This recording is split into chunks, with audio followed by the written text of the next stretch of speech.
Ako po si Noli de los Santos, taga Santa Cruz po. Isa pong mangingisda. Noon, marami.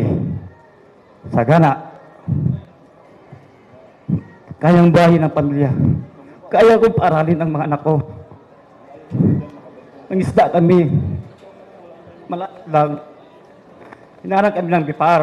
Sabi, mangat kaming ID. Kumuha kami ng ID ng BIPAR sa Pampanga.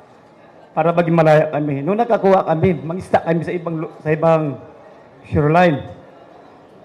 Siya naman ang kalaban namin. Saan ba kami talaga may isda? Ang tanong namin sa sarili namin ngayon. Ang sabi ko sa mga anak ko, hinto muna kayo anak. Dali na kaya ng papa niyo. Dahil ito po, dinadaan ko na lang po sa luha. Dinadaan ko na lang po sa inyo dahil ngayon na po kayo bumaba. Ramdam naman ninyo siguro ang kahirapan namin. Dahil pagdating sa mga buyer, maraming huli, kunti ang binta dahil sa utang. Maraming kita, mahal naman yung babayarin. Bigas, kurinti, tubig. Paano na? Pinanganak po kaming mahirap. Sana naman kahit kunting ginawa lang sana po. Maranasan din namin guminhawa kahit kunti lang.